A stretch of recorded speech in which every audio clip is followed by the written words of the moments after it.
G'day everyone, I'm Nick Erner. I'm the Managing Director of Alkane Resources. And I'm Ian Chalmers, Technical Director of Alkane. Ian and I have come together to put together this video following on from the wildly successful one we did in November 2020. And what we're trying to do is explain our drilling at Boda and the North Molong Porphyry project.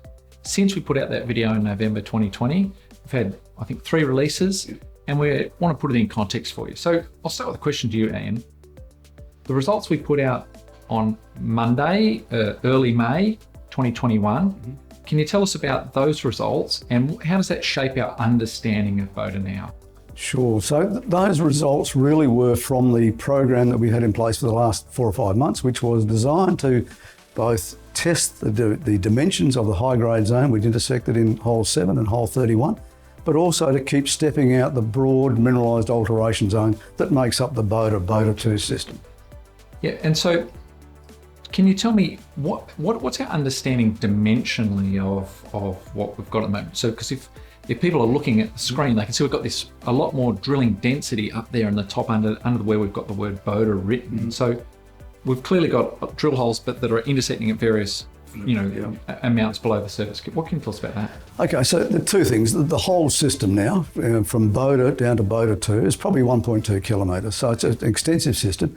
But in Boda, where you can see the drilling has largely been focused, we've got a very good understanding of the extent of that mineralisation. And at this stage, it's at least 800 metres long and 400 metres wide, and we tracked it to sort of over 1 kilometre in depth. So that gives you an idea of the body which it currently makes up what we understand as Boda. Yeah, gotcha. And so we'll put up this schematic now, which is a schematic that you and your team put together to help explain the porphyry systems. And people should remember this is actually a 3D cone-like structure, so they could rotate it if they liked it to create a shape.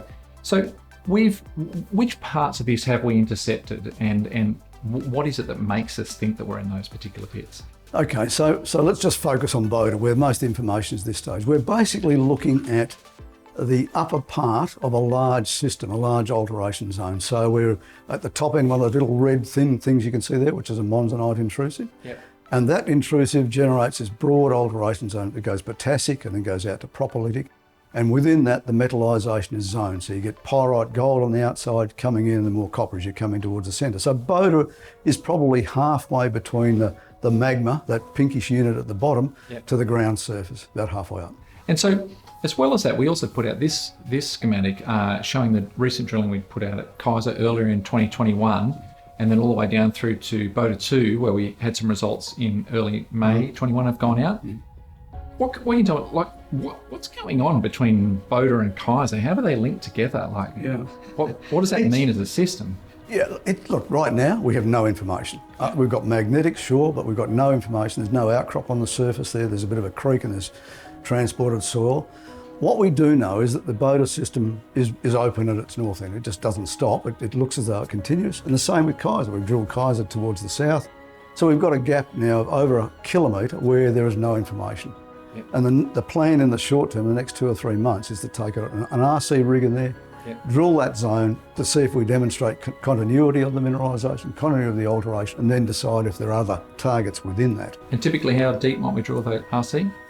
Probably vertically 300 to 400 metres, so deep enough to understand the 3-dimensional geometry. As we know from the early drilling at Boda, you've really got to go below 200 metres before you start seeing the right action. The action, yeah, correct.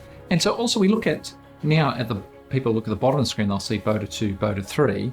Can you explain to us, what are those images? What's the red? What's the colour? And then what are we drilling down there? What are we looking for? How does that fit in?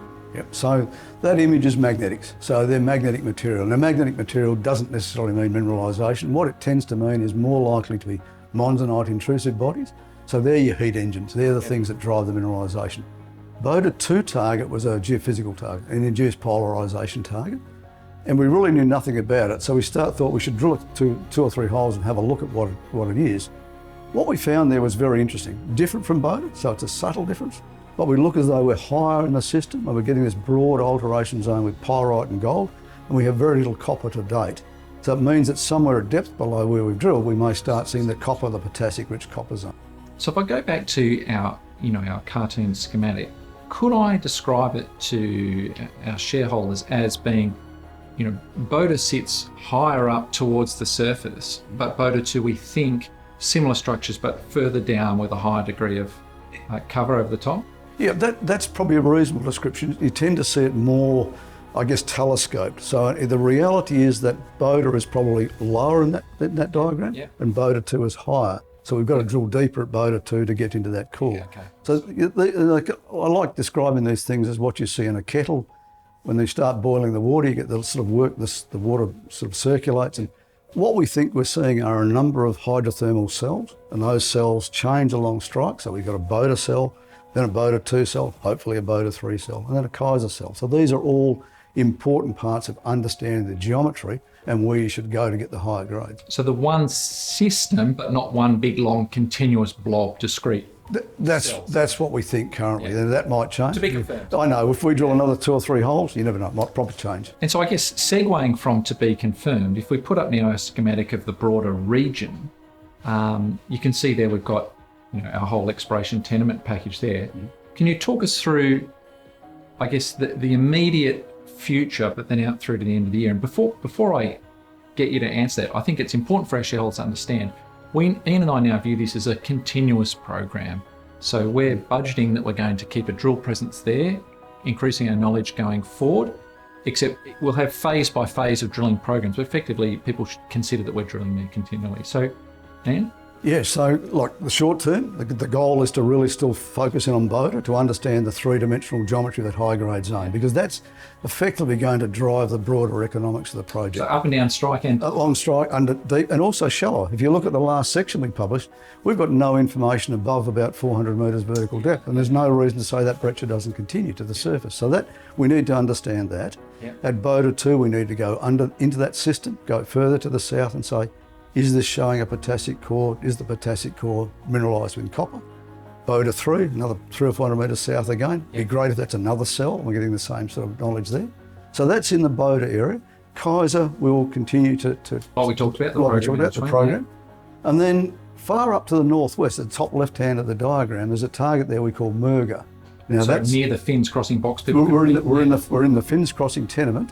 Yeah. There's limited amount of information up there. What we do know is we've got monzonite intrusives. Yeah. We've got some mineralisation, but nothing substantial. But at Murga, there's a very strong magnetic feature, which looks like a skarn. In other words, it's a zone of alteration. So when these monzonites come up, there's other fluid coming out. They hit things which are carbonate-rich rocks, and they alter the carbonates. They precipitate magnetite and copper and pyrite. So could I describe it like it's a sponge and the fluid pumps through it, but then the sponge changes? That's it. Yeah, you can imagine acidic fluids hitting a rock that's rich in carbonate. Yeah. You get a reaction. You pour acid onto a bit of limestone or something. So that's what we see. Now that's a 2.7 kilometre long target, and it's 400 metres wide. It's a big target.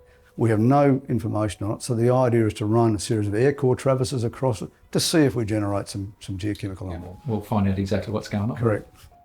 Yeah, so look, I think everyone, there you go. That's where we're at, what we understand. We're certainly very excited by the size of it. We're excited by that high grade and our increasing understanding of that and the continuity of that, which we described in the last announcement.